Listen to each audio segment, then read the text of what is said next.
Hola, bienvenidos a Ciencia más Café. Hoy traemos un episodio en nuestra sección Bajo el microscopio. Vamos a hablar de los virus, esos agentes invisibles que pueden ser inofensivos, molestos o incluso letales. ¿Qué son realmente? ¿Están vivos o no? ¿Y cómo se diferencian de las bacterias y los hongos? Pero eso no lo es todo. En esta charla nos enfocaremos en un grupo de virus poco conocidos, pero muy comunes, que probablemente te han causado más de una carrera al baño, los calicivirus. ¿Te suenan? ¿Sabes que afectan tanto a humanos como a animales?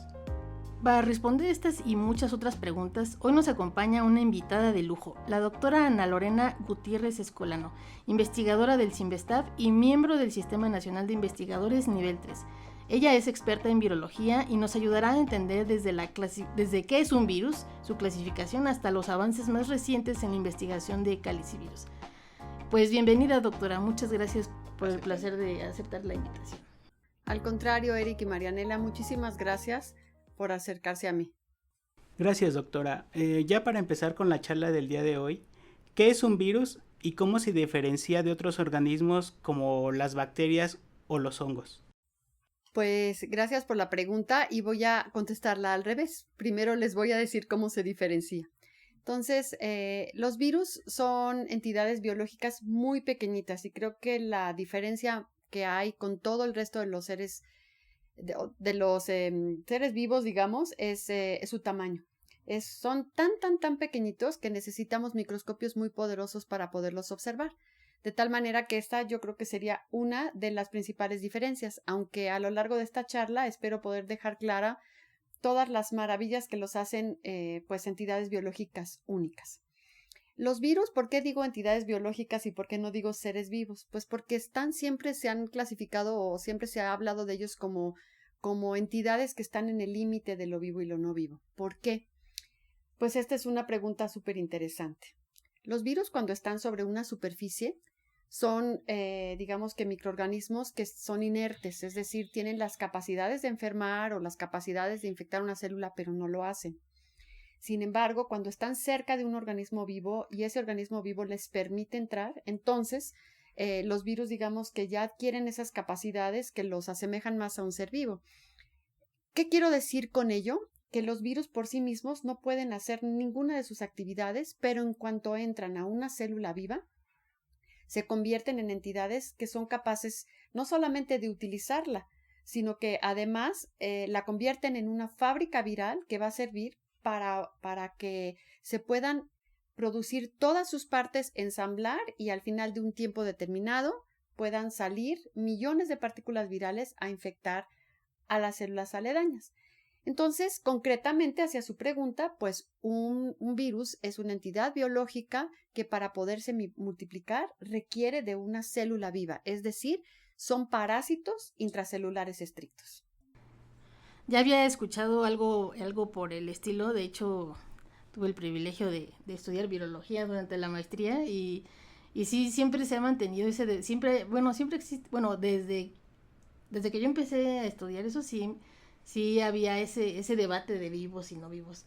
Mucha gente decía, es que cómo no van a estar vivos, pues mira todas las enfermedades que causa. O sea, algo no vivo no causa tantos estragos. Pero qué bueno que nos aclara, doctora, y a mí me gusta esa definición de entidad biológica, porque si bien por sí mismo pues no tiene la capacidad de reproducirse a sí mismo, sí a sí mismo, ¿no? Porque ya nos mencionó que son parásitos estrictos, pero pues sí, una vez que ya parasitan la célula para multiplicarse, pues sí, suelen causar varios estragos. A veces la problemática con las definiciones es justamente la semántica, ¿no? Y entonces nosotros pues normalmente clasificamos o comparamos dependiendo de lo que nosotros conocemos. Entonces el querer ajustar a una entidad biológica como los virus dentro de la clasificación de un ser vivo es difícil porque es distinto, ¿no? Pero eso no lo hace ni menos ni más importante. Y de hecho algo bien interesante es que los virus, como cualquier otra entidad biológica, son muy importantes para mantener el ecosistema. Nosotros normalmente, cuando alguien dice virus, pues nos espantamos terrible porque los asociamos mucho con la capacidad que tienen de causar enfermedad.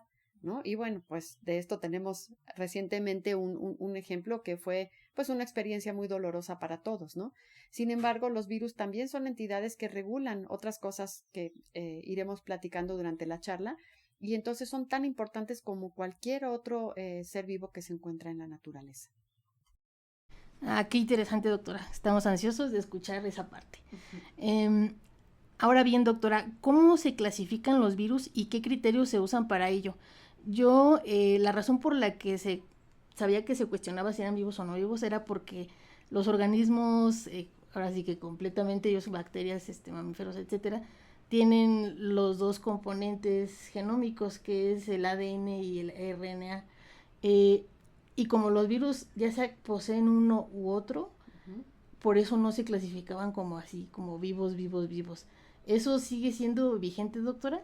Y si nos pudiera hablar sobre la clasificación y criterios que se usan. Pues miren, como los humanos somos los que hacemos esas clasificaciones por esta tendencia a ordenar todo y con eso poderlo conocer mejor, pues los virus se han podido clasificar desde muchos puntos de vista. Por ejemplo, podemos clasificarlos entre los virus que infectan plantas, animales, bacterias, hongos, etcétera, ¿no? O sea, dependiendo de su hospedador.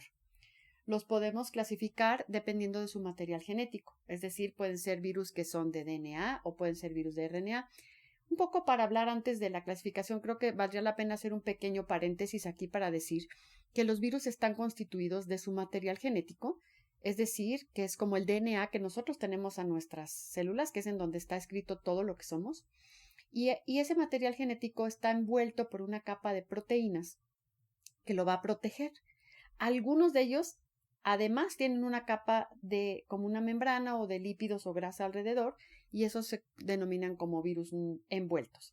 Entonces tenemos a los virus no envueltos, que son los más sencillos, que son su material genético envuelto de una proteína, y los envueltos, que son, además de esta envoltura proteica, una envoltura que pueden adquirir a la hora de infectar una célula y que es parte de la membrana celular. No sé si queda esto claro.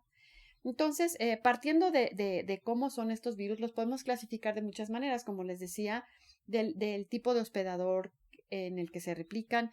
Podemos clasificarlos, por ejemplo, si son virus de DNA o son virus de otro material genético como el ARN. De hecho, las únicas entidades biológicas cuyo material genético es RNA son los virus. Todos los demás seres vivos sobre la Tierra, su material genético siempre va a ser DNA. Aunque el RNA, pues claro que tiene papeles súper importantes en la vida de un organismo, ¿no? En la vida de las células y por lo tanto de un organismo.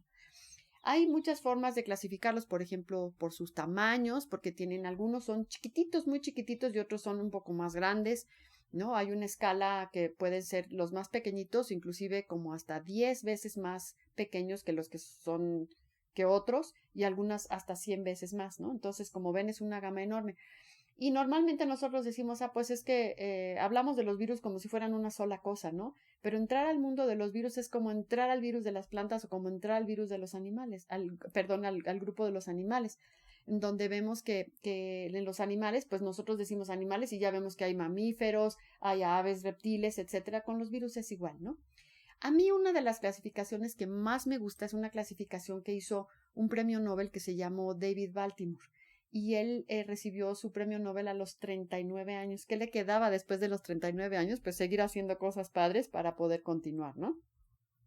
Pero David Baltimore estudió muchas cosas que hacían los virus, y una de las clasificaciones que más me gusta es esta, porque todo se centra en la forma en la que los virus pueden copiar su RNA. ¿Por qué es importante? Porque el RNA es a partir del cual se van a formar las proteínas, que son las moléculas que van a llevar a cabo las funciones. Entonces, él clasifica, esta clasificación de Baltimore lo que nos dice es cómo se produce ese RNA, que a lo mejor es un poco ya muy complicado de explicar, pero es una clasificación como funcional, ¿no? Y esa clasificación me gusta mucho porque entonces nos dice estos virus se clasifican porque su RNA se va a copiar a DNA y luego, que es al revés, o su RNA se va a copiar de esta forma a RNA. O sea, es una clasificación que se basa en cómo se replica este RNA. Digamos que como conclusión podríamos decir que los virus se pueden clasificar de muchas maneras, por su forma, por su tamaño, por el tipo de hospedador o por la forma en la que replica a este RNA, que es una molécula importante en su ciclo de replicación. Ok, entonces ya nada más para recapitular esta parte, doctora. Entonces, desde su punto de vista, ¿un virus es un ser vivo o no vivo? ¿Y por qué?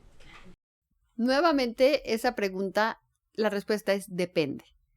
Si yo veo un virus que está sobre una superficie inerte, yo consideraría que es una entidad biológica no viva. Si ese virus alcanza a entrar a una célula y esa célula es suficientemente amigable como para permitirle la entrada y que el virus la ocupe como su fábrica, entonces el virus está vivo. Entonces digamos que es una condición que el propio virus tiene y dependiendo de si está dentro de la célula o no, podemos considerarlo como vivo o no vivo. Aunque, como les decía, la definición de ser vivo pues implica muchas otras cosas que los virus no hacen. Muy bien, doctora. Ahora sí, ya entrando de lleno a lo que vendría siendo su expertise. ¿Nos podría hablar un poco sobre a qué clase de virus se dedica usted al estudio? Entiendo que son los calicivirus. Y si nos podría comentar y qué los distingue de otros virus. Claro que sí. Pues los calicivirus deben su nombre, como muchos de los virus. Depende de lo que el microscopista electrónico se imagina cuando ve por primera vez a estos virus en un microscopio. Como les decía, los virus son súper pequeñitos y necesitamos microscopios electrónicos para poderlos ver. Entonces, dependiendo de lo que el microscopista observa cuando vea la partícula viral, pues muchas veces les ponen el nombre. Por ejemplo, los rotavirus, si nosotros nos asomamos a verlos a través del microscopio electrónico, parecen una rueda de un carro y por eso se llaman rotavirus. Entonces, los calicivirus deben su nombre a que vistos por microscopio electrónico, se ve como si tuvieran un cáliz o una estrella de David en el centro. De ahí su nombre de calicivirus.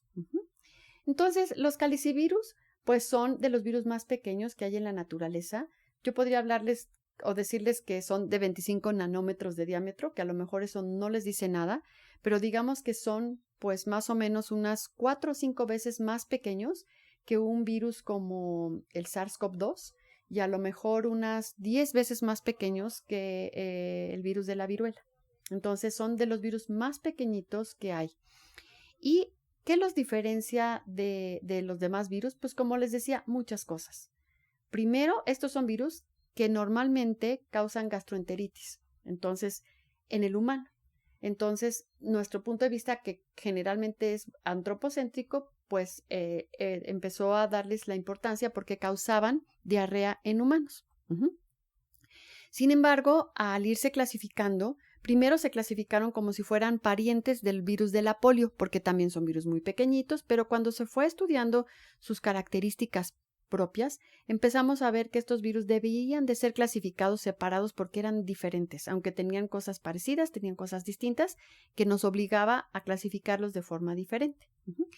Lo que se ha sabido es que todos los virus de esta familia, porque normalmente los virus se agrupan en familias, en géneros, en especies, son virus que hasta ahora solamente se ha visto que tienen la capacidad de infectar a vertebrados. Pueden infectar peces, pueden infectar gatos, pueden infectar puercos, leones marinos. Y lo que todos ellos tienen en común es que infectan, digamos, a estos vertebrados. Todos causan enfermedad normalmente, pero la enfermedad que producen es bien diversa. Por ejemplo, se ha visto que en ganado porcino, en ganado vacuno, en el humano causan gastroenteritis, es decir, diarrea. Por ejemplo, en los gatos causan una enfermedad que se conoce como calicivirus felino y causa una enfermedad sistémica que también puede reflejarse como aftas en la parte oral del gatito o también fallas en la parte articular, o puede generalizarse y causar la muerte. En los conejos causan enfermedad hemorrágica. Entonces, ¿qué determina lo que causan? Pues no lo sabemos, ¿no? Pero son virus muy diversos, entonces causan una gran variedad de diferentes enfermedades en diferentes vertebrados. Entonces, como les decía, pues, ¿qué es diferente? Pues otros virus, por ejemplo, solamente a lo mejor afectan a un solo individuo o a una sola especie, etcétera, ¿no? Entonces, bueno, pues es eso, ¿no? Bueno, doctora, ya nos habló un poco acerca de las enfermedades que causan en humanos y en algunos animales, pero estas son solamente las únicas enfermedades que causan en humanos, por ejemplo, lo que son las diarreas. Y bueno, también otra pregunta. ¿Estos virus se encuentran, digamos, en el medio ambiente y si son resistentes también a cambios de temperatura? Claro. En humanos, hasta ahora solamente se conoce, digamos, lo más canónico es que causan enfermedades diarreicas.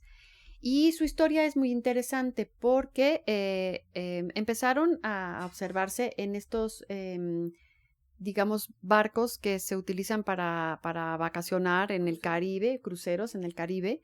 Ajá.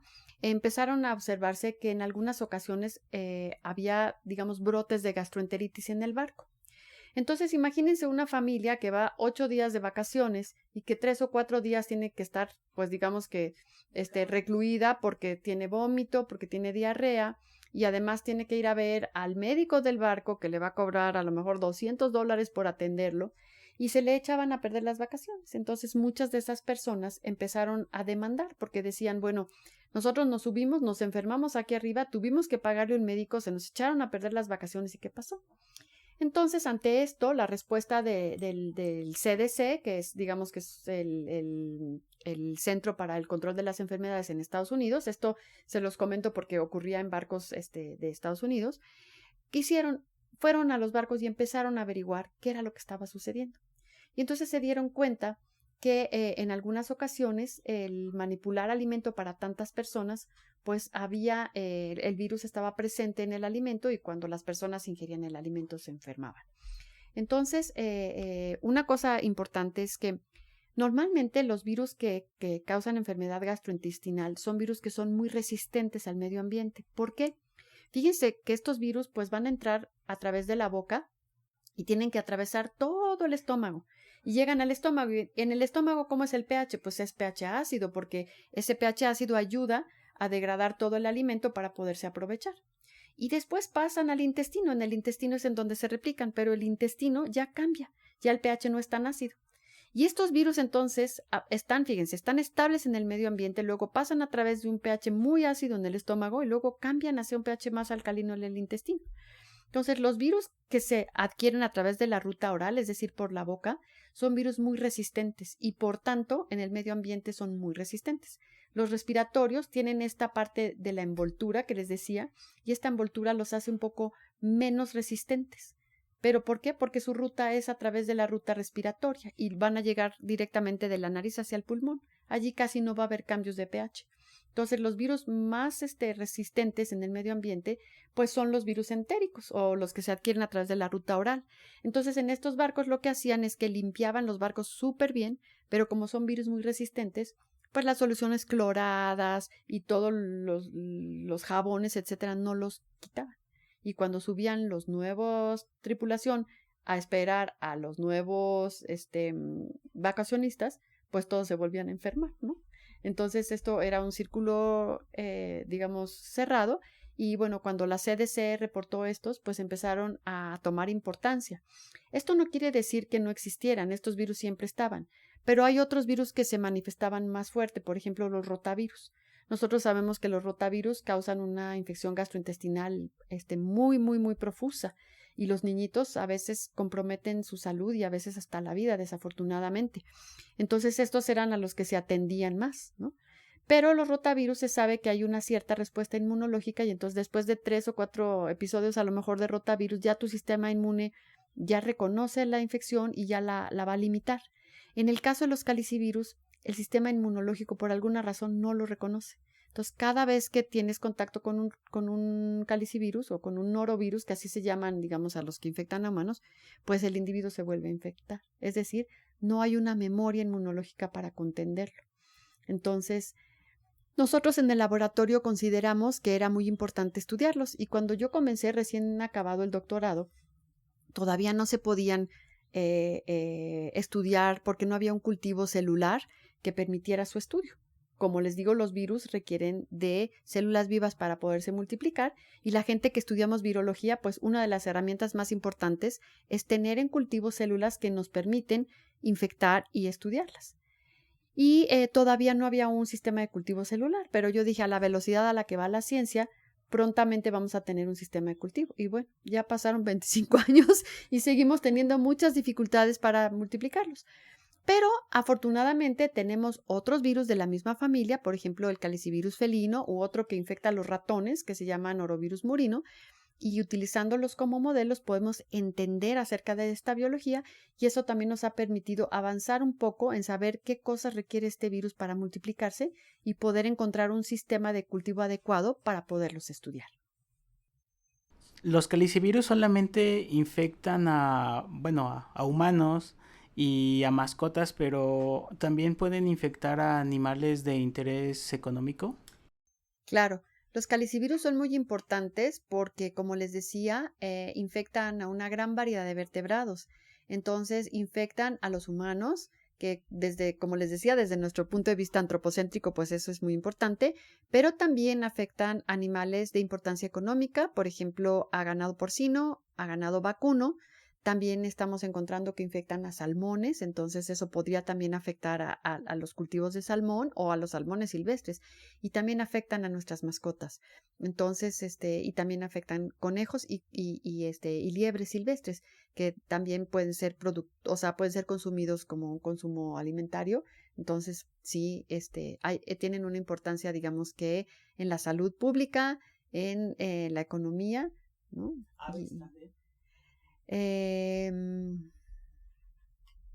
Sí, también aves, sí.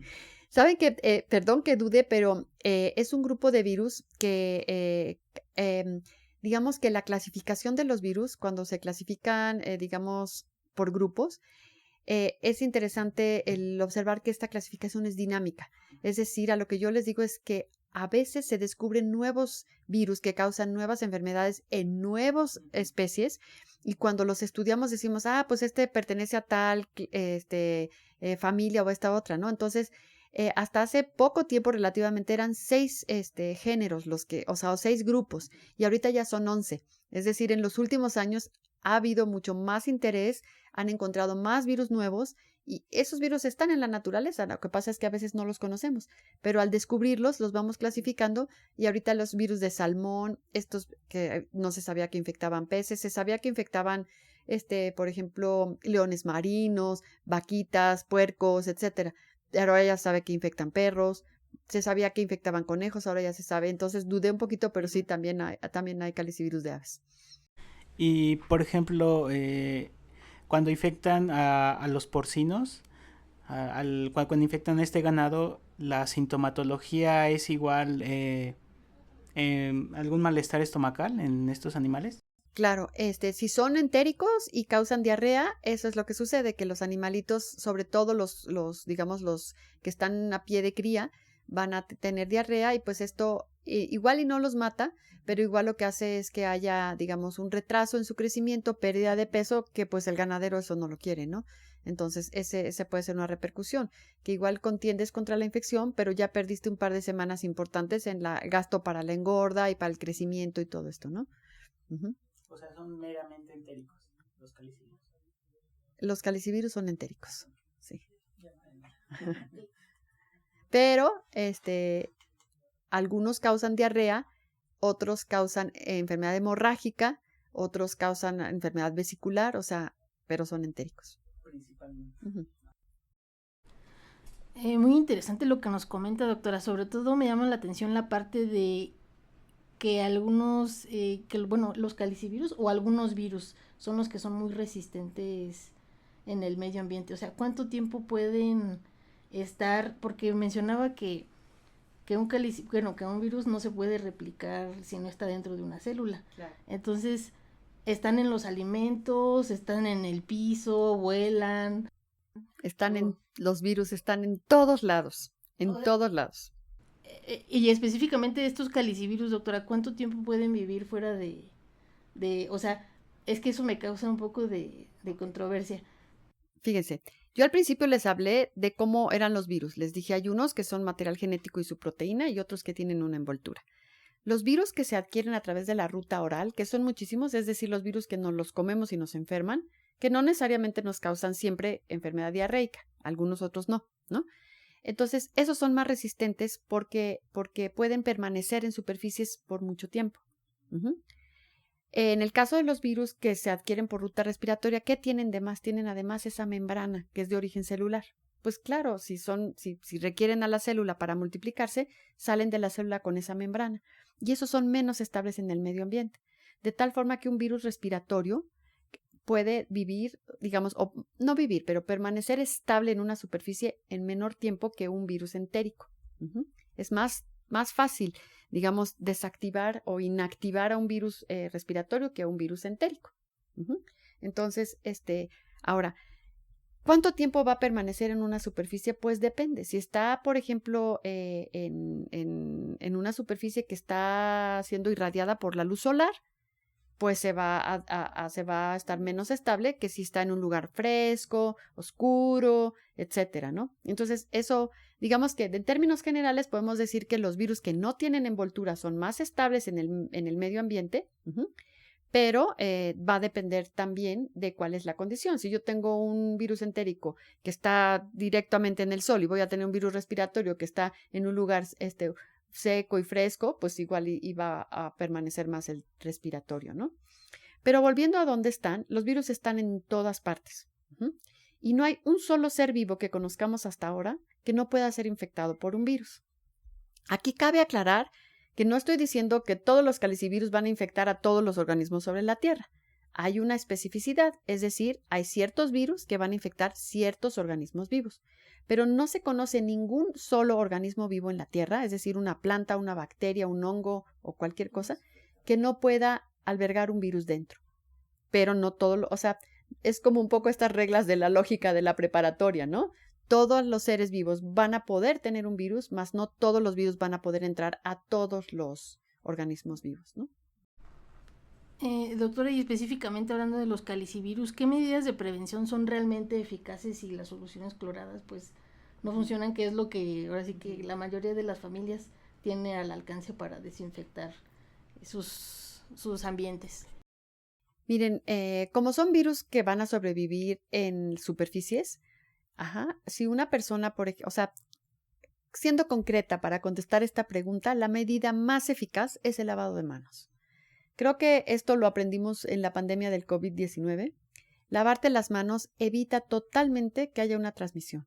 ¿Por qué? Porque nosotros podemos, estos virus que son entéricos, pues ¿dónde van a estar presentes? En las heces, ¿no? Entonces, si nosotros vamos al baño y no tenemos un aseo bueno, podemos no nada más salir con el virus en la mano, sino que además al tocar superficies podemos dejar partículas virales. Una cosa interesante es que muy poquitas partículas de calicivirus o de norovirus van a causar la enfermedad gastrointestinal, de tal forma que con poquitos que dejemos en el baño es suficiente. Entonces, todas las personas que van al baño, por ejemplo, y que dicen, no me voy a lavar las manos, yo nomás me vine a pintar, entonces se pintan y a lo mejor ponen sus objetos o ponen su mano en un lugar en donde alguien previamente ya dejó unos virus por allí. Y esto puede hacer que nosotros nos transportemos esos virus a la boca y que tengamos una infección. Entonces, ¿es probable? Sí es probable. ¿Cómo se transmiten más fácilmente? Pues cuando una persona que justamente está cursando con esta infección maneja alimentos que van a ser consumidos por otros.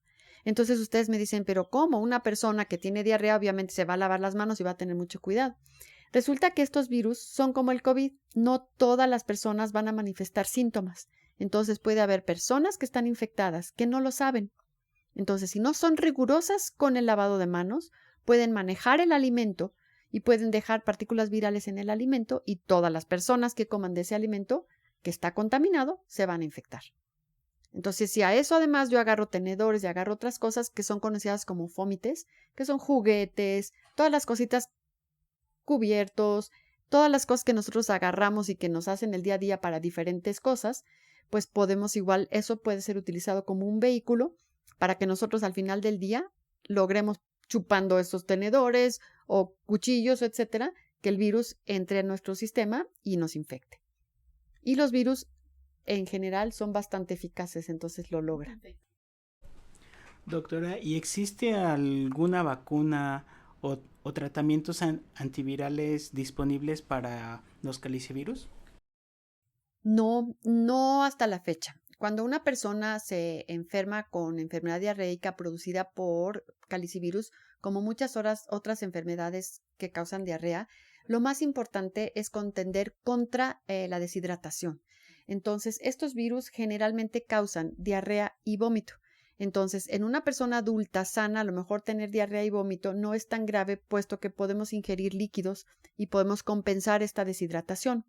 Cuando estamos hablando de deshidratación en adultos mayores o en niños pequeñitos, esto es muy grave y muchas veces las personas van al hospital no por la infección como tal, sino por la deshidratación que causa. Entonces, lo que sí sabemos es que es muy importante mantener hidratado a los pacientes. Y si estamos viendo que un niño, por ejemplo, pequeñito, que tiene un volumen corporal pues limitado, está vomitando y tiene diarrea y no está soportando la hidratación oral, hay que llevarlo al hospital inmediatamente para que se hidrate a través de la ruta parenteral. ¿Qué quiero decir esto? Que le pongan suero. ¿Por qué? Porque el suero lo va a hidratar sin necesidad de obligarlo a que retenga el líquido, porque a veces más tardan en tomarse el líquido que en volver a vomitar. Entonces se los lleva al hospital y en el hospital los hidratan y ya te los regresan a tu casa mucho más estables. No tenemos antivirales. Y se está trabajando desde hace muchos años por las vacunas. Pero las vacunas normalmente están basadas en el conocimiento que tenemos de los virus. Y como los virus que infectan a humanos no podemos replicarlos, el conocimiento existe, pero ha sido lento. Entonces no hay el desarrollo de una vacuna como tal. Hay intentos, hay algunas casas farmacéuticas que están ya en fases preclínicas o inclusive ya en fases clínicas. Y ahorita hay después de haber observado el éxito que tuvieron las vacunas de RNA, hay ya un artículo que salió, me parece que el año pasado o antepasado, no recuerdo con exactitud, que ya habla acerca de utilizar estas vacunas que traen el RNA y que te vacunan con el RNA y que hay la formación de las proteínas y sirven muy bien para alertar al sistema inmune. Yo siempre les digo, las vacunas son como cuando nosotros le presentamos a la policía, que es nuestro sistema inmune, una foto, ¿no? Y le decimos, este es el ratero. Entonces el sistema inmunológico ve la foto e identifica al ratero, ¿no? ¿Qué es esto? Bueno, estamos poniendo una secuencia del virus que va a producir una proteína y nuestro sistema inmune va a reconocer esa proteína.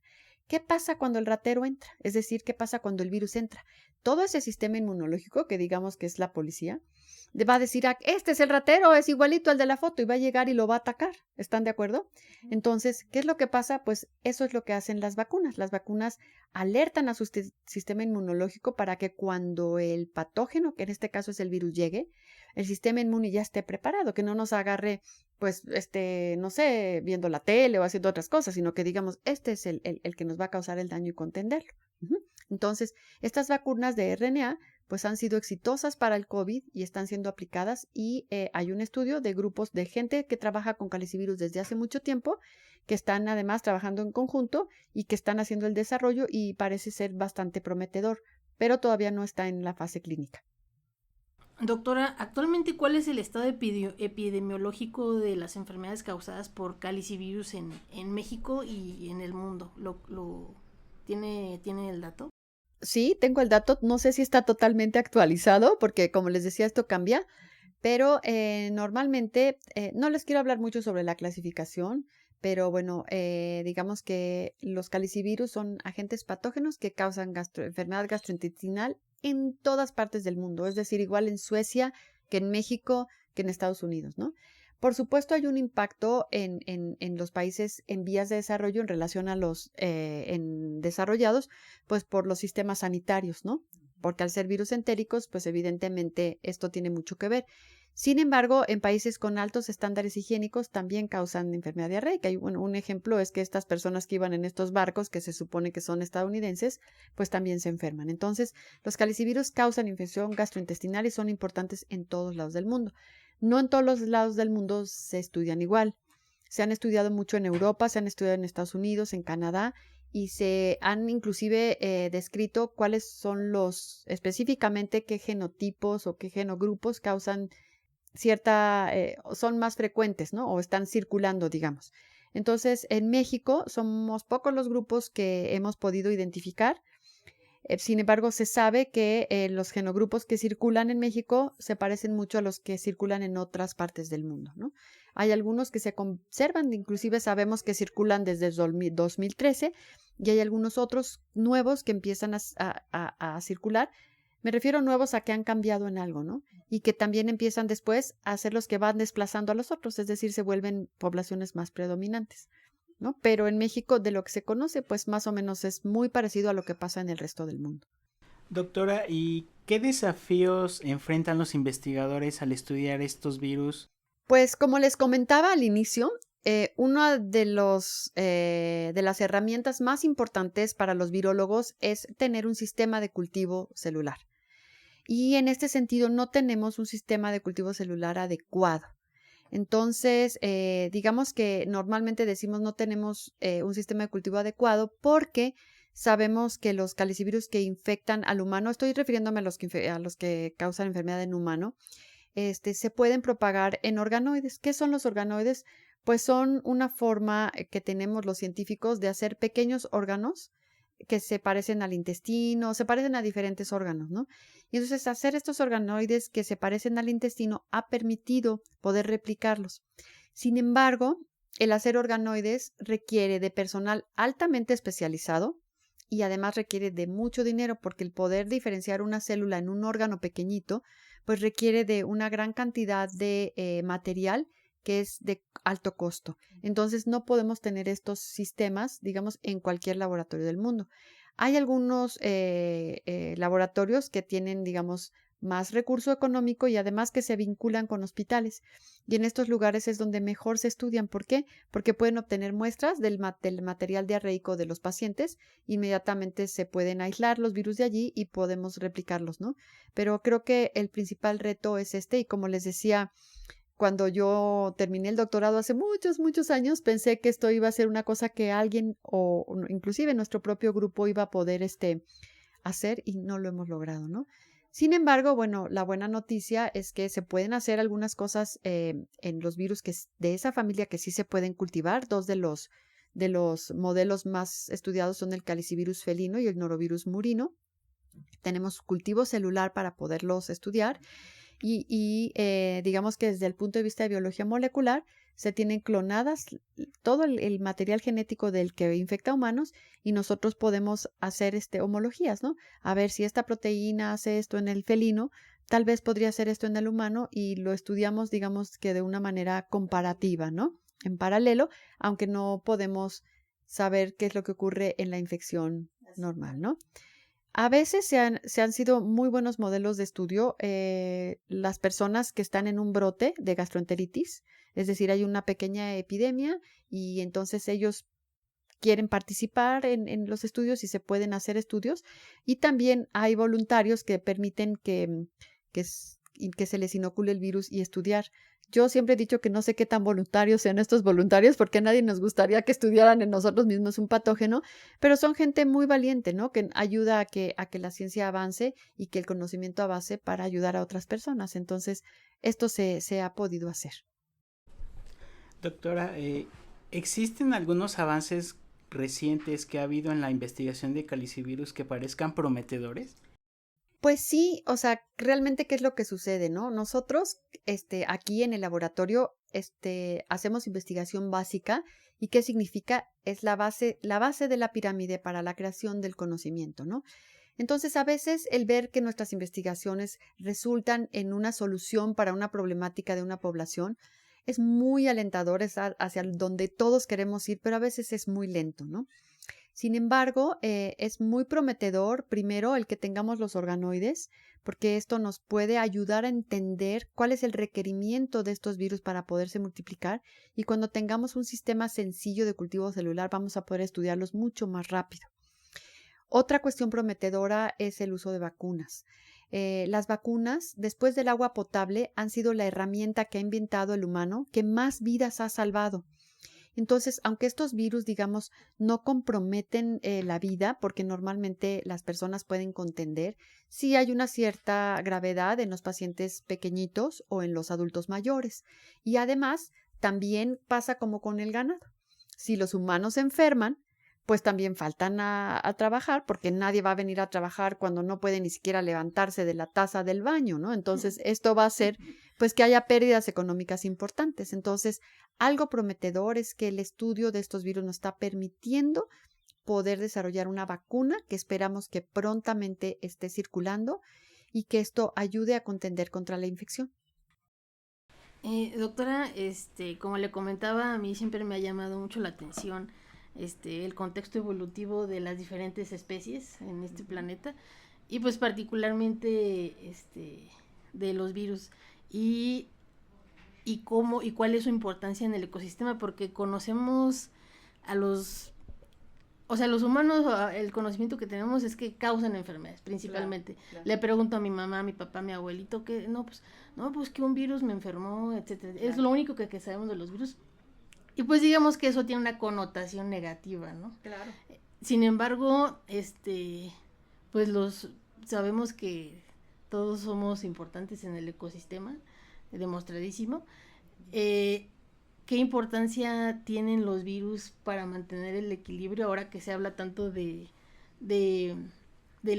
cambio climático, estamos en el antropoceno, etcétera, etcétera, y los daños que está causando? ¿Nos podría hablar un poco de eso? Esa pregunta es una pregunta fascinante, ¿no? Y que tiene que ver con muchas cuestiones.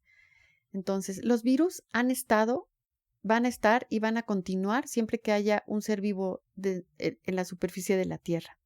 Los podemos encontrar en estas aguas termales que están a muchos grados centígrados, los podemos encontrar en regiones congeladas, los podemos encontrar en todos lados, ¿no? Y evidentemente todos los organismos que están en el planeta son parte de una cadena, todos somos uno, ¿no?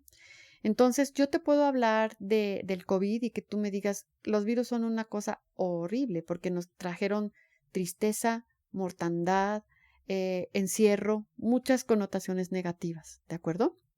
Sin embargo, muerte, desafortunadamente hubo mucha gente que sufrió y que ha sufrido mucho las consecuencias de este virus. Entonces, pues es difícil tratar de reivindicar el nombre de los virus. Sin embargo, como entidades biológicas, son maravillosas. Son entidades súper simples que son capaces de gobernar a una célula completa para que la célula haga lo que ellos quieren. Entonces, ¿qué sucede? Pues que desafortunadamente el microorganismo o el ser vivo que está infectado, pues va a tener consecuencias que son muy variadas, no siempre son la muerte, ¿no? Pero son consecuencias con connotación negativa. Sin embargo, los virus son importantísimos reguladores en el medio ambiente. ¿Por qué? Nosotros tenemos poblaciones de bacterias en el agua, por ejemplo, en el agua de mar, ¿sí? Muchas de ellas son el alimento de muchos animales. Sin embargo, si hay luz y condiciones de nutrientes, etcétera, pues estas bacterias se van a empezar a reproducir y a reproducir y a reproducir. ¿Y qué va a pasar? Que a lo mejor hay un equilibrio que se rompe.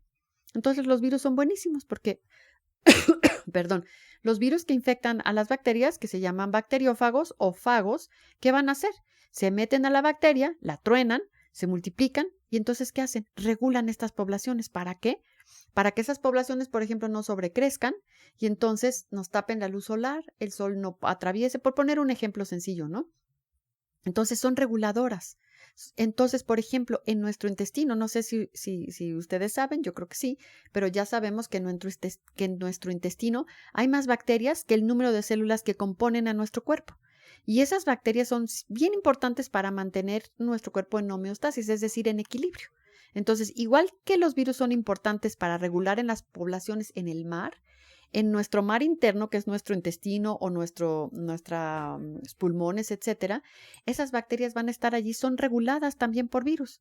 Entonces, el no haber virus, pues podría hacer que estas células sobrecrecieran y que tuvieran una repercusión más negativa que positiva. Y un ejemplo que a mí me fascina es que entre todo el grupo de virus que existen, hay unos en particular que son muy, muy, muy interesantes, que son los retrovirus. Los retrovirus, uno de los ejemplos más conocidos es el VIH, y ustedes me van a decir, pues, ¿por qué un retrovirus sería tan interesante si ha causado también tanta mortalidad y tanto daño, ¿no? Bueno, estos retrovirus son virus particularmente interesantes porque su material es RNA. Sin embargo, ellos mandan al RNA al núcleo de la célula. Bueno, convierten el RNA en DNA en el citoplasma y mandan este DNA al núcleo de la célula. Y en el núcleo de la célula producen otros RNAs y bueno, hacen una gran cantidad de cosas moleculares que no tiene mucho sentido para esta charla, pero parte de lo que ellos hacen es que se integran en el material genético del hospedador, es decir, que este virus puede tener un material genético, hace DNA y lo integra en las células. Entonces ustedes pueden pensar, bueno, esta integración de un material de un virus en una célula de una persona, pues puede causarle un efecto negativo. Efectivamente. Pero yendo hacia la parte de tu pregunta de la evolución, en una época muy lejana, cuando todavía no había mamíferos con placenta, algunos mamíferos eran infectados por estos retrovirus. Y estos retrovirus tienen una proteína que es capaz de hacer que los virus infecten a una célula y son tan particulares que lo que hacen es producir una proteína que hace que las células infectadas se peguen a otras que no están infectadas y las infectan por dentro. Es decir, pueden atravesar e infectar una célula por otra sin salir. ¿Por qué? Porque al salir el sistema inmunológico los pesca y los reconoce y los mata. Estas proteínas se llaman proteínas que forman o que ayudan a la formación de sinsitios, es decir, de cúmulos de células en donde el virus puede tener más material para replicarse. ¿Okay? Entonces, ese gen de esta proteína sincitial fue introducida en un vertebrado. ¿Y qué sucedió? Que este vertebrado, al evolucionar, utilizó esa proteína en su favor y lo que hizo fue formar sinsitios que después derivaron en la formación de la placenta. Entonces, los mamíferos placentados proviene su placenta de un gen que les otorgó un virus. Y como eso, tenemos ejemplos maravillosos en la naturaleza. Y vuelvo a lo mismo, el origen, ¿no?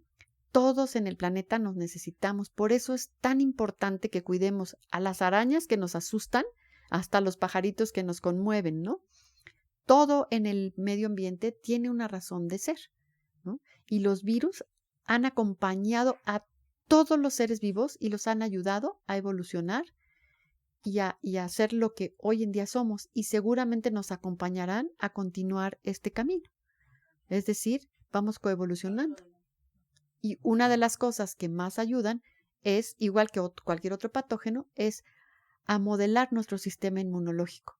Sin estos, es como decir, sin un archienemigo, ¿para qué queremos a Batman? ¿No? Sin estos microorganismos, nuestro sistema inmunológico no estaría alerta para defendernos. Ay, súper interesante, doctora. La verdad ya tenía el conocimiento, bueno, ya había escuchado que los virus pueden ser pues promotores de la evolución, ¿no? De diferentes especies. Y en este sentido, doctora, una vez tuve una clase de biología cuando estaba en la maestría, y una doctora nos hablaba precisamente que tuve el placer de tomar clases con usted, por cierto, pero no fue usted quien lo mencionó, pero no dijo que había los virus también evolucionan, ¿no? Claro. Y no sé si tenga conocimiento acerca de esto, de que los virus que matan son los menos evolucionados. Por ejemplo, el ébola, o sea, un virus evolucionado, lo que se quiere de todo ser vivo es ser y permanecer, ¿no? Claro. Es una premisa de la evolución. Y los virus, por ejemplo, el ébola, el virus de Lassa, etcétera, son virus muy agresivos que matan a su huésped. Ajá. En cambio, tenemos virus como el herpes, que se almacena, el herpes, el de la varicela, que se almacena en los nervios, y pues cuando tiene la oportunidad, pues sale, ¿no? Florece.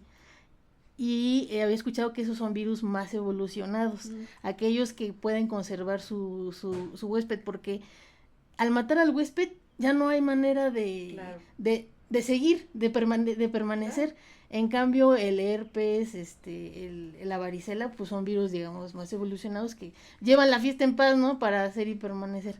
Entonces, ¿qué sabe al respecto? Pues mira, hay un dicho muy, muy simpático que dice: muerto el perro, se acabó la rabia. Entonces uno pensaría, pues el virus no es un virus muy listo o no es muy evolucionado como tú lo dirías, porque si mata al hospedador, ellos lo que un virus quiere es multiplicarse y transmitirse, porque lo que quiere es su permanencia. Entonces, eso que tú nos estás diciendo no es del todo, no es del todo cierto. en el sentido de que la evolución de los virus es toda una historia inmensa. No sabemos si surgieron como los más primitivos, si surgieron después de que ya había organismos ya digamos bien formados, etcétera. Lo que sí te puedo decir, yo no hablaría en ese sentido con respecto a qué tan evolucionado no es un virus, tal vez qué tan eficaz, pero volvemos otra vez al origen de lo mismo.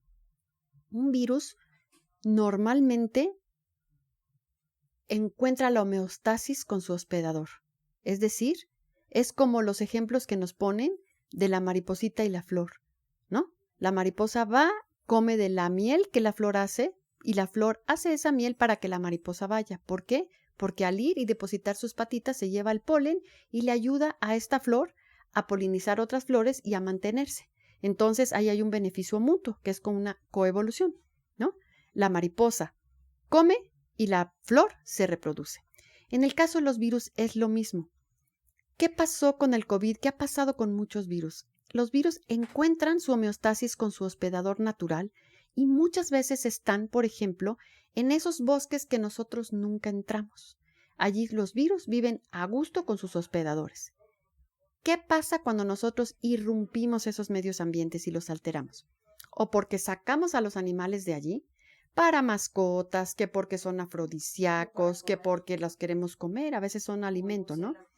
Entonces, esos virus que están allí y que ya viven en armonía con sus hospedadores, una armonía que puede ser relativa, ¿no? Porque les causan cierto daño, pero ahí se la van llevando, ¿no? Como dicen ustedes, el virus del herpes, pues es horrible cuando te sale un fuego porque te duele, etcétera, pero no te mata, ¿no? Y ellos se pueden, ¿qué hacen? Pues cuando están en la boca y cuando hay un brote de herpesito en el labio o de estos fuegos labiales, pues tú besas a otra persona, se lo transmites, el virus ya cumplió su esto y se vuelve a apagar, ¿no?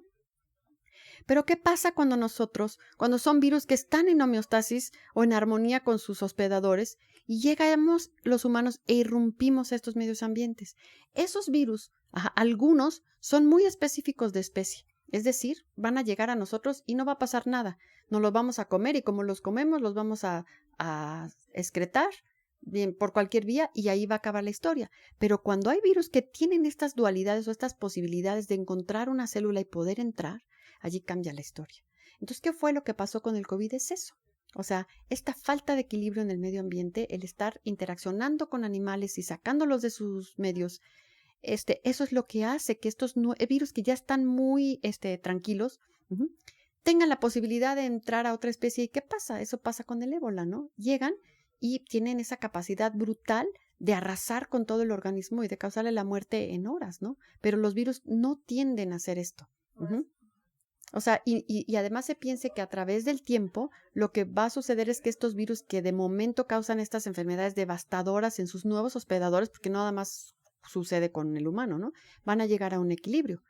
Pero en lo que eso sucede, y bueno, más por ejemplo el VIH podría ser un ejemplo, pero allí el equilibrio también está dado por los antivirales que estamos poniendo, ¿no? Que bueno, eso sería un ejemplo distinto. Pero creo todo esto me lleva a un concepto que se maneja ahora de una sola salud, en donde no podemos pensar en una buena salud humana, sino hay una buena salud animal y una buena salud vegetal, una buena salud del ecosistema. Entonces, no podemos pensar antropocéntricamente que los humanos vamos a estar bien si no estamos cuidando nuestro planeta. Estamos devastando regiones de bosques, estamos haciendo un montón de cosas que lo que están haciendo es hacer que cambie el clima, y eso ya lo estamos viviendo, hacer que las poblaciones migren hacia otros lugares y tener contacto con estos nuevos virus. O sea, yo no digo que todo siempre sea por mal, o sea, hay ejemplos enormes de animales que están muertos en la naturaleza, digamos porque un coche los atropelló y una persona los toma para cocinarlos y traían ébola adentro, ¿y qué pasó? ¿No? O sea, a veces es una circunstancia de que yo tengo hambre, quiero comer, veo una oportunidad, pienso que ese animalito a lo mejor murió porque lo atropellaron, pero eso no implica que no tenga estos virus. Y otra que es la forma, digamos que dirigida, en donde entramos a devastar bosques y devastar zonas y a romper este equilibrio. Y eso pues nos trae consecuencias muy importantes que estamos empezando a vivir ahora y que vamos a vivir si no ponemos un alto. Entonces necesitamos cuidar al planeta y tener comportamientos adecuados para que este planeta funcione como debe de funcionar. Y los virus también están involucrados en eso. O como funcionaba antes de la humanidad.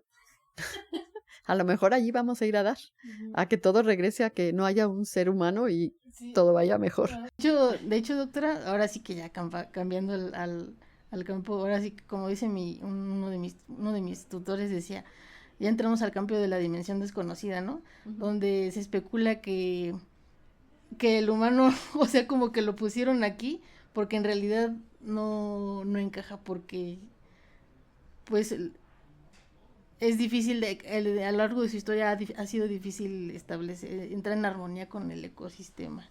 O sea, como que... Yo creo que el conocimiento y la inteligencia son un arma de doble filo. Cuando se utilizan, digamos, para un fin bueno para todos, es padre. Cuando no, entonces las consecuencias son distintas. Y eso es en todo, ¿no? Entonces creo que, exactamente, creo que lo que ha logrado la humanidad es maravilloso, pero también las consecuencias de todo ello, si no se consideran dentro de este plan, pues tienen repercusiones que ya estamos empezando a vivir, ¿no?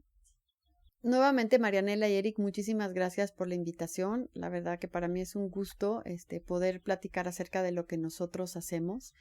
Como ven, todo siempre es relativo. Yo puedo decirles que los virus son entidades fascinantes y a veces es difícil explicar esto cuando causan tanto daño, tanto dolor.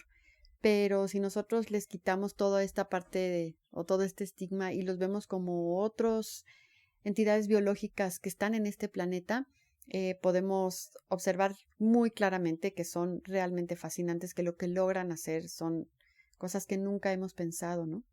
Y yo soy afortunada en estar en esta institución, Sinvestav, y el poder tener un laboratorio en donde podemos estudiar, digamos que las partes básicas de la virología, entender cómo es su relación con las células, ¿no?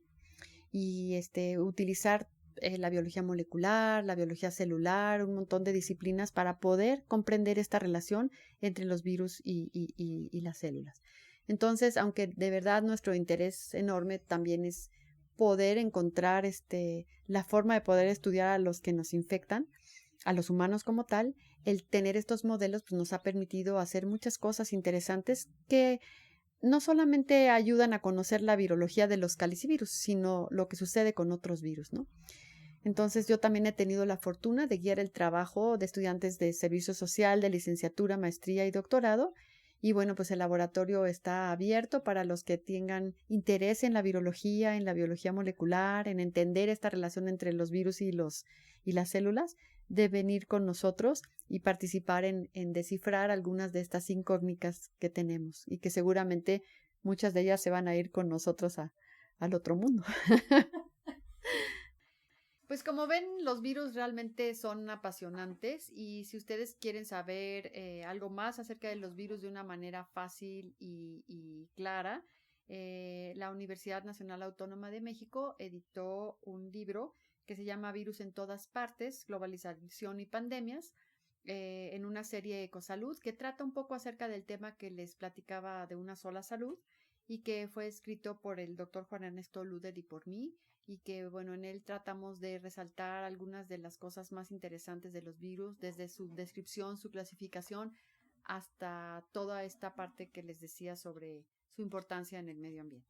Lo pueden adquirir en línea o pueden ir a las tiendas a las librerías de la Universidad Nacional Autónoma de México. Pues muchas gracias, doctora. Agradecemos profundamente pues a la doctora Gutiérrez Escolano por compartir su experiencia y su pasión por la ciencia, definitivamente. Si este episodio te dejó con más preguntas o curiosidad, pues ese era el objetivo. Te invitamos a seguirnos, compartir este episodio y dejarnos tus comentarios. Bueno, esto fue Ciencia más Café. Nos escuchamos en el próximo episodio. Hasta la próxima.